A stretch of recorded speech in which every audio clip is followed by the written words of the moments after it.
ساتھیو یہ ہے عمل صالح. یاد رکھیے گا عمل صالح دل سے ہوتا ہے, دل سے. دل سے. دو لوگ جب آپس میں تلواریں لے کر باہر نکل جائیں اور دونوں لڑیں, اللہ کے نبی نے فرمایا, مسلم کتاب الجہاد کی روایت, اذا التقى المسلمان بسيفيهما فالقاتل والمقتول في النار. جب دو مسلمان تلواریں لے کر باہر نکل آئیں اور دونوں لڑیں ایک دوسرے کو, ایک دوسرے کو مارے, ایک مرے گا ایک مارے گا. ظاہر ہے جب دو لڑیں گے تو ایک مرے گا ایک مارے گا. اللہ کے نبی نے کہا مارنے والا بھی جہنمی, مرنے والا بھی جہنمی.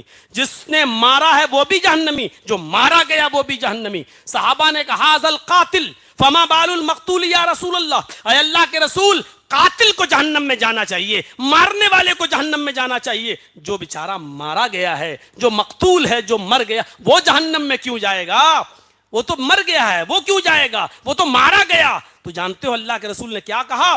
اللہ کے نبی نے فرمایا مرنے والا جہنم میں اس لیے جائے گا انہو حریصن علی قتل صاحبہ, کیونکہ اس کے دل میں بھی یہ نیت تھی کہ میں اس کو قتل کر دوں, میں اس کو مار دوں. وہ اپنی اس نیت کی وجہ سے جہنم کے اندر جائے گا, کیونکہ تلوار لے کر مارنے کی نیت سے تو وہ بھی گھر سے نکلا تھا. یہ اپنی اپنی نیتوں پر ڈیپینڈ کرتا ہے. آپ یہاں جلسے میں آئے ہیں, اجلاس میں آئے ہیں, یہاں پروگرام میں آئے ہیں, اب قرآن و حدیث سننے آئے ہیں, آپ کی نیتوں پر. بہت سے لوگ اس لیے آتے ہیں کہ نہیں سننا تو نہیں ہے, لیکن دیکھیں گے مولانا کے منہ سے کیا نکلے گی. ایک لفظ بھی غلط نکلے تو کل واٹس ایپ پہ اس کو اچھالا جائے, بجائے اس کے کہ ان کو فون کر کے ان کی اصلاح کی جائے, ان سے سمجھا جائے. نہیں, دیکھیے یہ مولانا نے کیا بول دیا, دیکھیے ان کے منہ سے یہ کیا غلط. کچھ لوگ اس مقصد سے بھی آتے ہیں جس جس مقصد کے تحت وہ آتا ہے اس کو وہی چیز ملتی ہے, پھر ثواب نہیں ملتا ہے. تو الا الذین آمنوا وعملوا الصالحات, ایمان بھی ہونا چاہیے اور عمل صالح بھی ہونا چاہیے, اور عمل صالح صرف اللہ کی رضامندی کے لیے, اللہ کی رضامندی کے لیے. دو چیزیں اور میں آپ کے سامنے رکھتا ہوں ہلکے سے, وتواصوا بالحق وتواصوا بالصبر. ہر وقت حق بات کو ڈنکے کی چوٹ پر کہنا اور حق بات کی وصیت و تلقین کرنا, حق بات کہنا اور اس کے ساتھ کوئی سمجھوتا نہ کرنا, یہ سب سے بڑا ایمان ہے. سمجھوتے آج کل ہونے لگے ہیں. آپ کی محفل میں جائیں, آپ کی جیسی کہہ دی جائے, ان کی محفل میں جائیں, ان کی جیسی کہہ دی جائے. اللہ کا شکر ہے میں بڑے بڑے دھرم سمیلنوں میں گیا ہوں, دھارمک سمیلنوں میں, سرو دھرم سمیلنوں میں, جہاں ہر مذہب کے لوگ بلائے جاتے ہیں. لیکن ادھر بھی جانے کے بعد بات میں نے جب بھی کی ہے تو توحید ہی کی بات کی ہے, ایک اللہ کی عبادت ہی کی بات کی ہے. یہ الگ بات ہے کہ دوسرے مذہب کے لوگوں نے جب بلایا تو انہی کی کتابوں کے وہاں قرآن کی آیتیں ہم نہ پڑھی ہوں, لیکن ہم نے ان کے ویدوں کے منتر پڑھ کے بتایا. لیکن بتایا میں نے یہی ہے کہ اس جگت کا سوامی ایک ہی ہے اور عبادت کے لائق ایک ہی ہے. توحید سے جوڑا. حق بات کہنے میں کبھی سمجھوتا نہیں ہونا چاہیے. ہاں, مصلحت کے پیش نظر حق بات کبھی نہ بولنا پڑے تو مت بولو, لیکن حق بات سے سمجھوتا نہیں. تمہاری محفل میں تمہاری جیسی کہہ دی جائے اور اس میں حق کو چوٹ پہنچے, یہ نہیں ہونا چاہیے. بھلے ہی آپ کو اللہ کے رسول کی پوری زندگی پڑھیے, صلح حدیبیہ کا موقع دیکھیے, اپنی ذات کا جب معاملہ آیا تو صلح کر لی. اے محمد صلی اللہ علیہ وسلم لکھو, میرا آدمی آپ کے پاس اگر آئے گا تو آپ کو واپس کرنا ہوگا, لیکن آپ کا آدمی میرے پاس آئے گا تو ہم واپس نہیں کریں گے. آپ نے کہا لکھ دو, حضرت علی سے کہا لکھ دو, لکھ دیا گیا. سمجھوتا دی. اس مرتبہ آپ کو واپس جانا ہوگا مدینے, ہم مکے میں نہیں گھسنے دیں گے, عمرہ نہیں کرنے دیں گے, اگلے سال آ سکتے ہو, اس سال نہیں. آپ نے کہا ٹھیک ہے, لکھ دو, لکھ دیا گیا. ہمارے آدمی تلوار لے کر گھومیں گے اور تلوار ننگی ہوگی, میان سے نکلی ہوگی.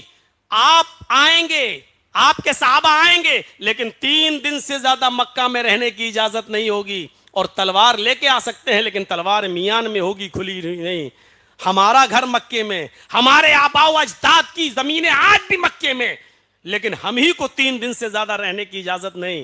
آپ کے لوگ تلواریں باہر نکالیں گے, گھومیں گے, لیکن ہمیں تلوار میان میں رکھنے کی اجازت باہر نہیں. آپ نے کہا مجھے یہ بھی منظور. چلو اور لاسٹ میں انہوں نے جب کہا کہ محمد رسول اللہ کو یہ شرطیں منظور ہیں تو قریش کا سردار سہیل کہنے لگا کہ یہ محمد الرسول اللہ کاٹو، لکھو محمد ابن عبداللہ کو یہ ساری شرطیں منظور۔ حضرت علی سے کہا اللہ کے رسول نے کہ کاٹ دو۔ سہیل کہتا کہ ہم نے آپ کو رسول مانتے ہی کہاں، اگر رسول ہی مان لیں تو جھگڑا ہی ختم ہو جائے، آپ عبداللہ کے بیٹے ہیں، ہم آپ کو اللہ کا رسول نہیں مانتے۔ حضرت علی سے کہا کاٹ دو۔ حضرت علی نے کہا میں نہیں کاٹ سکتا، اللہ نے آپ کو رسول بنا کر بھیجا ہے، جب آپ برحق ہیں رسول ہیں تو میں کیوں کاٹوں؟ اور جس وقت اللہ کے نبی نے کہا لاؤ یہ قلم میرے ہاتھ میں تو مجھے بتاؤ کہ رسول اللہ کہاں لکھا ہوا ہے، اور جب اللہ کے نبی نے قلم اپنے ہاتھ سے لیا اور لفظ رسول اللہ کاٹنے لگے تو اس وقت حضرت عمر نے فرمایا اے اللہ کے رسول صرف اتنا بتا دیجئے مجھے، السنا علی الحق وہم علی الباطل، اتنا بتا دیجئے کہ ہم حق پر نہیں ہیں، کیا آپ اللہ کے رسول نہیں ہیں، کیا ہم سچائی پر نہیں ہیں؟ آپ نے کہا ہاں ہم حق پر ہیں۔ اے اللہ کے نبی کیا یہ باطل یہ جھوٹ پر نہیں ہے، یہ غلط راستے پر نہیں ہے؟ فرمایا ہاں یہ غلط راستے پر ہیں۔ کہا اللہ کے نبی اتنا بتا دیجئے قتلانا فی الجنہ قتلاہم فی النار، کیا اگر ہم جنگ لڑ لیں ان کے ساتھ ابھی جہاد کریں اور جنگ پر آمادہ ہو جائیں، ہم قتل کر دیے جائیں تو کیا ہم جنت میں نہیں جائیں گے؟ فرمایا ہاں جنت میں جاؤ گے۔ اگر ہم ان کو مار دیں تو کیا یہ جہنم میں نہیں جائیں گے؟ فرمایا ہاں یہ جہنم میں جائیں گے۔ فرمایا تو پھر آپ ہمیں حکم کیوں نہیں دے رہے ہیں جہاد کا؟ آپ ہمیں اتنی ذلت کے ساتھ، اتنی لاچاری کے ساتھ، اتنی مجبوری کے ساتھ آپ کمپرومائز کر رہے ہیں کہ ہمارا آدمی ان کے پاس آئے گا تو یہ واپس نہیں کریں گے، اور ان کا آدمی ہمارے پاس آ جائے مدینہ میں تو ہم واپس کریں گے۔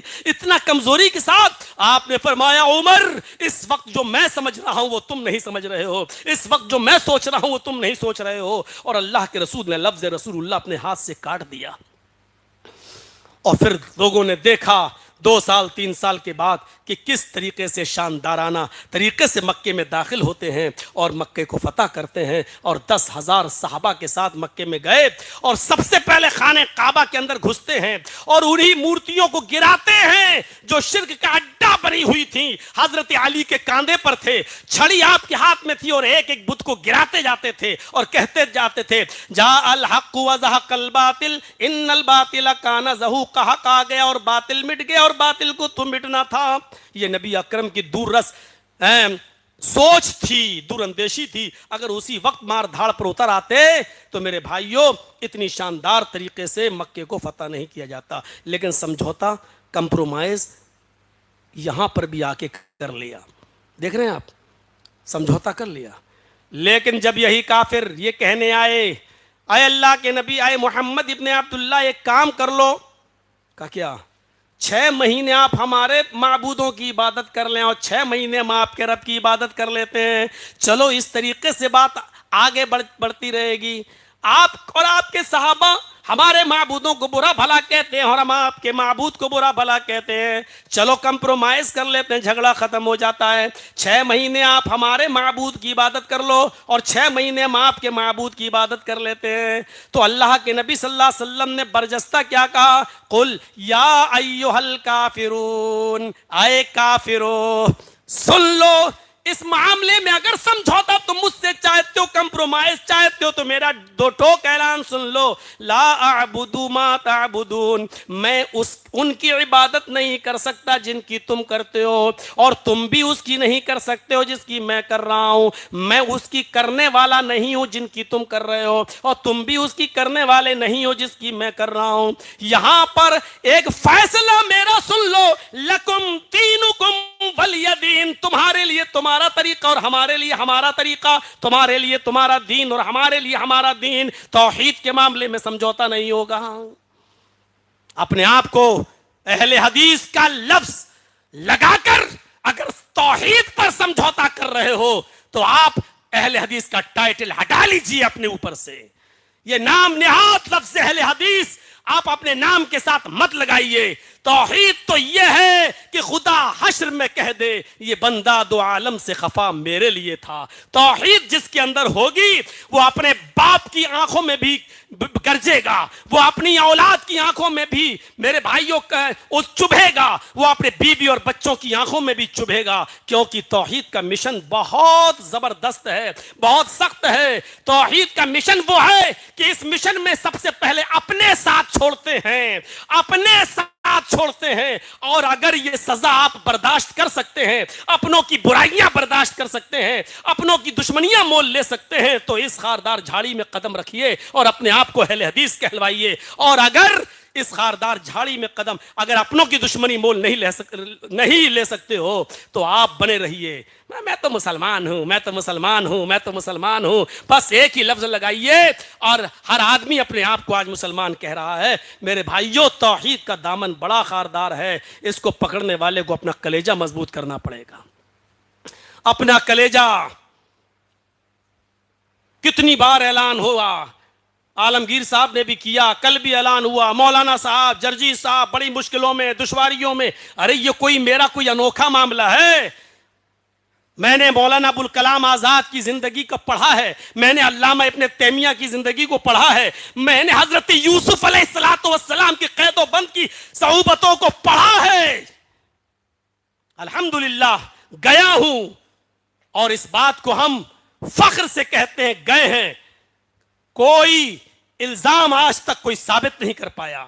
اور میں بھرے مسجد میں اللہ کے گھر میں کہتا ہوں, اپنی جماعت کے سامنے کہتا ہوں, انشاءاللہ جو گندا اور گھناؤنا الزام میرے اوپر لگایا, میں اپنی جماعت کے اہل حدیث کے افراد کا کبھی سر شرم سے شرمندہ نہیں ہونے دوں گا.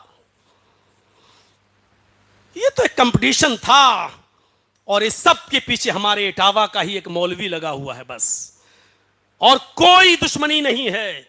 اسی نے میڈیا کو اچھالا. وہی آدمی آج دوسری پارٹی سے ملا ہے, وہی آدمی سرکار تک جاتا ہے, وہی آدمی ہمارے اوپر طرح طرح کی کلپیں نکال کر میڈیا کو دے کر ہم اکساتا ہے, وہی آدمی ہمارے پیچھے پڑا ہوا ہے. اور اسی شخص نے اپنی رشتہ دار کو لا کر میرے مد مقابل لا کر کھڑا کر کے ہمارے اوپر گھناؤنا الزام لگایا ہے. لیکن الحمدللہ اس کے باپ نے بھرے مجمع میں قرآن ہاتھ میں لے کے کہا ہے کہ میری بیٹی جھوٹی ہے. اس نے کہا ہے, گواہی دی ہے کہ مولانا جرجی صاحب کبھی ہمارے گھر نہیں آئے ہیں. الحمدللہ فخر کے ساتھ کہتا ہوں کہ کبھی میں اپنی جماعت کا سر شرم سے شرمندہ نہیں ہونے دوں گا. میرے پیارے ساتھی, الزامات ہیں یہ تو کسی کے اوپر بھی لگا دو, کسی کے بھی اوپر لگا دو. ہمیں جو ججمنٹ دیا گیا, جو فیصلہ سنایا گیا, وہ صرف نہ تو ہوٹل دیکھا گیا, نہ گھر دیکھا گیا, نہ مکان دیکھا گیا, نہ میڈیکل دیکھا گیا, نہ پروف دیکھا گیا, نہ ڈی این اے ٹیسٹ دیکھا گیا. بس اتنا کہا گیا, پیڑیتا کے موکھک بیان یعنی زبانی بیان کے آدھار پر آپ کو دوشی پایا جاتا ہے, جس پر ہائی کورٹ کے جج نے پھٹکار لگاتے ہوئے سرکار کو بھی اور لوور کورٹ کے جج کو بھی کہ پوری فائل کو باریکی سے اور ڈیپلی پڑھنے کے بعد ایسا لگتا ہے کہ محمد جرجیز کو